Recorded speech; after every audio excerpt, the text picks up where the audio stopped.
جب حضور صلی اللہ علیہ وسلم کو بیوی خدیجہ نے نکاح کا پیغام بھیجا۔ حضور صلی اللہ علیہ وسلم کی عمر جب 25 سال ہوئی تو حضرت خدیجہ نے اپنا کچھ تجارتی سامان حضور صلی اللہ علیہ وسلم کو دے کر شام شہر کی طرف بھیجا۔ حضرت خدیجہ نے حضور صلی اللہ علیہ وسلم کے ساتھ اپنے ایک غلام میسرہ کو کر دیا۔ میسرہ غلام نے راستے میں حضور صلی اللہ علیہ وسلم کے ساتھ بہت ساری عجیب و غریب چیزیں دیکھیں۔ انہوں نے دیکھا کہ پورے راستے بھر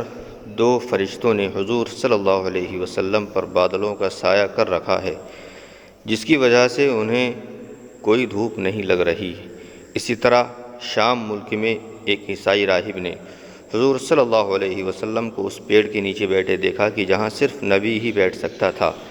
اگر کوئی بھی عام انسان اس پیڑ کے نیچے بیٹھتا تو اس کے ساتھ کوئی نہ کوئی مصیبت ضرور آ جاتی۔ تو اس راہب نے جب حضور صلی اللہ علیہ وسلم کو اس پیڑ کے نیچے آرام سے بیٹھا دیکھا تو اس نے میسرہ غلام سے کہا کہ اے لڑکے، یہ تمہارے ساتھ آیا آدمی کوئی عام انسان نہیں ہے، بلکہ یہ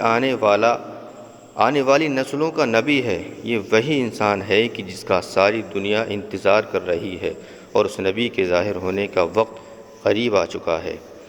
اسی طرح حضور صلی اللہ علیہ وسلم جب اس تجارتی سفر سے واپس لوٹے تو آپ کی سواری قافلے میں سب سے آگے تھی، اس لیے حضور صلی اللہ علیہ وسلم جلد ہی مکہ پہنچ گئے اور باقی قافلے والے پیچھے ہی رہ گئے۔ جس وقت حضور صلی اللہ علیہ وسلم مکہ میں داخل ہوئے تو وہ دوپہر کا وقت تھا، اور حضرت خدیجہ رضی اللہ تعالیٰ عنہا اس وقت اپنے گھر کی چھت پر کچھ کام کر رہی تھیں کہ اچانک ان کی نظر ایک کالے بادل پر پڑی کہ جسے 2 فرشتے اپنے ہاتھوں میں اٹھائے رکھا تھا، اور وہ 2 فرشتے اس کالے بادل کے ذریعے کسی انسان پر سایہ کیے ہوئے تھے۔ وہ انسان اپنے اونٹ پر بیٹھا دھیرے دھیرے مکہ کے اندر داخل ہو رہا تھا۔ دوری کی وجہ سے حضرت خدیجہ اس انسان کو پہچان نہ سکیں، اس لیے جب وہ اونٹ قریب پہنچا تو حضرت خدیجہ بہت حیران ہوئی، کیونکہ اس اونٹ پر جو انسان بیٹھا تھا وہ کوئی اور نہیں بلکہ ہمارے حضور صلی اللہ علیہ وسلم تھے، کہ جن پر 2 فرشتوں نے کالے بادلوں کا سایہ کیا ہوا تھا۔ حضرت خدیجہ رضی اللہ تعالیٰ عنہ یہ دیکھ کر بہت حیران ہوئیں، اور جب حضور صلی اللہ علیہ وسلم گھر پہنچے اور حضرت خدیجہ کے سامنے سارا تجارتی سامان رکھا تو بیوی خدیجہ نے حضور صلی اللہ علیہ وسلم سے کہا کہ وہ میسرہ غلام کہاں ہے؟ تو حضور نے جواب دیا کہ ابھی قافلہ پیچھے ہے، انہیں آنے میں کچھ وقت لگے گا، اور میسرہ غلام اسی قافلے کے ساتھ ہیں۔ تو حضرت خدیجہ نے کہا کہ آپ پھر سے واپس جائیں اور میسرہ غلام کو بلا کر لائیں۔ حضرت خدیجہ نے یہ بات حضور صلی اللہ علیہ وسلم سے اس لیے کہی تھی کیونکہ وہ دوبارہ اسی منظر کو دیکھنا چاہتی تھیں کہ آخر اب ان پر پھر سے فرشتے سایہ کریں گے یا نہیں۔ اس لیے جب حضرت خدیجہ نے حضور صلی اللہ علیہ وسلم کو کہا کہ آپ پہلے میسرہ غلام کو بلا کر لائیں تو حضور صلی اللہ علیہ وسلم اسی وقت باہر تشریف لے گئے۔ باہر دوپہر کی تیز دھوپ پھیلی ہوئی تھی، لیکن حضور صلی اللہ علیہ وسلم جیسے ہی بیوی خدیجہ کے حکم پر گھر سے نکلے تو اچانک انہی 2 فرشتوں نے پھر سے حضور صلی اللہ علیہ وسلم پر کالے بادل سے سایہ کر دیا، اور حضور صلی اللہ علیہ وسلم کو ذرا بھی دھوپ نہ لگی۔ بیوی خدیجہ اپنے ساتھ مکہ کی کچھ عورتوں سے لے کر جلدی سے چھت پر چڑھ گئیں، اور پھر سب عورتوں نے یہ منظر اپنی آنکھوں سے دیکھا کہ 2 فرشتے حضور صلی اللہ علیہ وسلم پر بادلوں سے سایہ کیے ہوئے ہیں، اور پھر تھوڑی دیر کے بعد حضور صلی اللہ علیہ وسلم میسرہ غلام کو لے کر بیوی خدیجہ کے گھر پہنچے اور تجارتی سامان کا پورا حساب حضرت خدیجہ کے سامنے پیش کیا۔ حضرت خدیجہ کو اس بار اپنی تجارت میں اتنا زیادہ نفع ہوا تھا کہ آج تک انہیں کبھی بھی اپنی تجارت سے اتنا زیادہ نفع نہیں حاصل ہوا، اور بیوی خدیجہ نے حضور کو چڑھا کر اس کی اجرت دی۔ شام کو حضرت خدیجہ نے اپنے غلام میسرہ سے کہا کہ اے میسرہ، دوپہر کے وقت میں نے تمہارے ساتھی محمد صلی اللہ علیہ وسلم کے بارے میں ایک بہت عجیب و غریب چیز دیکھی۔ وہ یہ کہ جس وقت وہ میرے گھر کی طرف تیز دھوپ میں واپس لوٹ رہے تھے تو میں نے دیکھا کہ 2 فرشتے ان پر سایہ کیے ہوئے ہیں اور انہیں دھوپ نہیں لگنے دے رہے ہیں۔ تو اے میسرہ، کیا تم نے بھی اپنی اس تجارتی سفر میں اپنے ساتھی محمد کے بارے میں کچھ عجیب چیزیں دیکھیں؟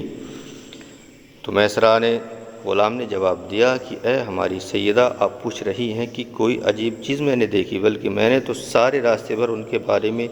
ہزاروں عجیب و غریب چیزیں دیکھیں، اور جو دو فرشتے کے بارے میں آپ بتا رہی ہیں تو ان فرشتوں کو تو میں نے اسی وقت دیکھا تھا جب ہم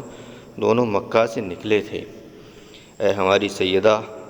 شام ملک میں ایک عیسائی راہب نے جب میرے ساتھی محمد صلی اللہ علیہ وسلم کو ایک ایسے پیڑ کے نیچے بیٹھے دیکھا کہ جہاں نبی کے علاوہ آج تک کوئی نہیں بیٹھ سکا، تو اس راہب نے مجھ سے کہا کہ اے لڑکے، تمہارے ساتھی محمد کوئی عام انسان نہیں ہے، بلکہ وہ تو آنے والی نسلوں کے نبی ہیں، اور یہ آخری نبی ہوں گے کہ جن کا ساری امتیں انتظار کر رہی ہیں۔ یہ سن کر مجھے بہت حیرانی ہوئی۔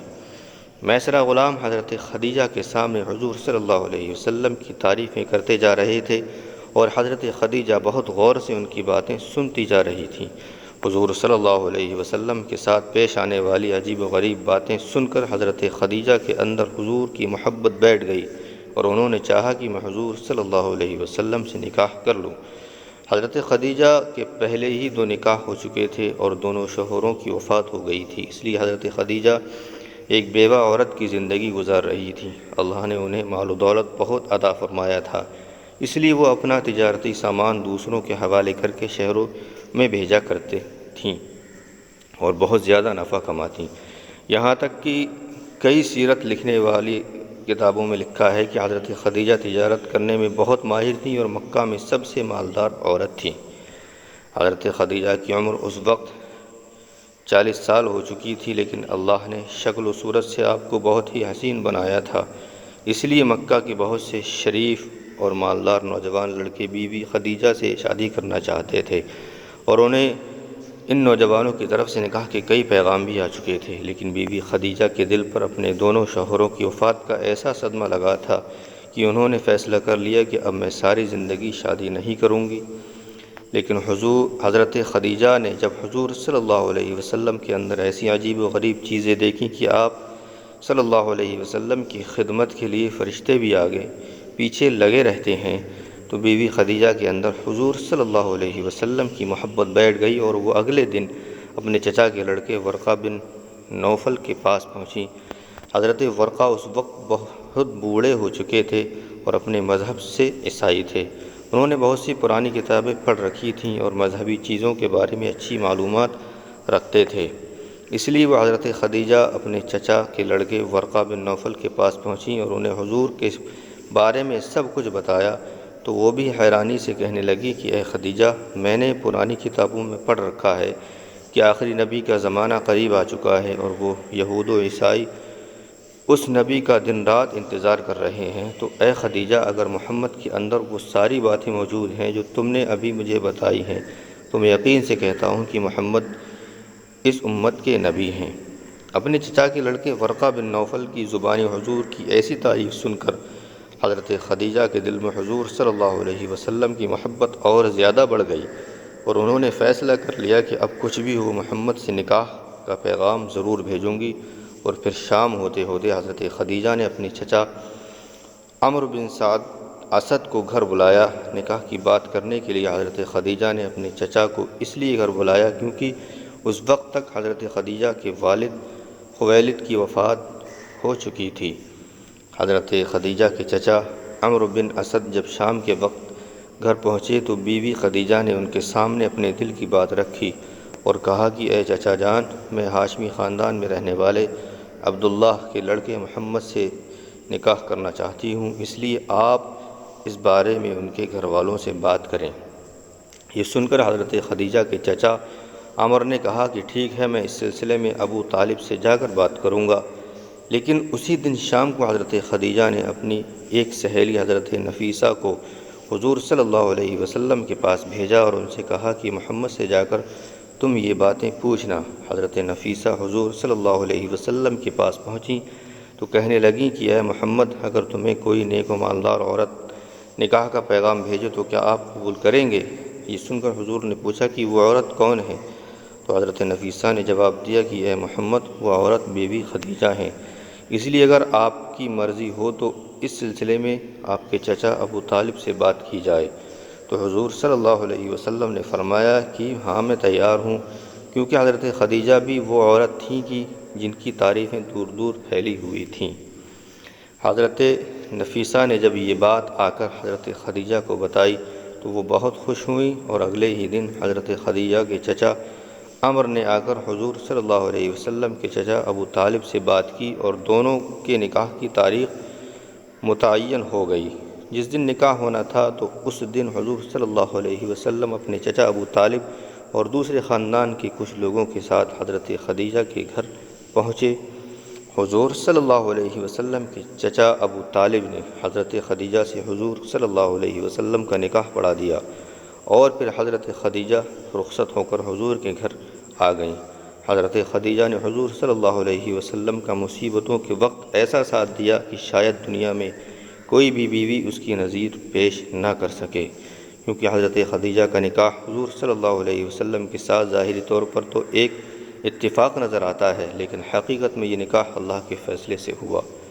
اللہ نے حضرت خدیجہ کو حضور صلی اللہ علیہ وسلم کے لیے ایسا تیار فرمایا کہ انہوں نے مصیبتوں کے وقت حضور صلی اللہ علیہ وسلم کا ہر طرح سے ساتھ دیا، کہ جسے بعد میں یاد کر کے اکثر حضور صلی اللہ علیہ وسلم رویا کرتے تھے، کیونکہ حضرت خدیجہ کی کچھ ہی دنوں بعد وفات ہو گئی تھی، اور حضور صلی اللہ علیہ وسلم مکہ سے مدینہ چلے گئے تھے۔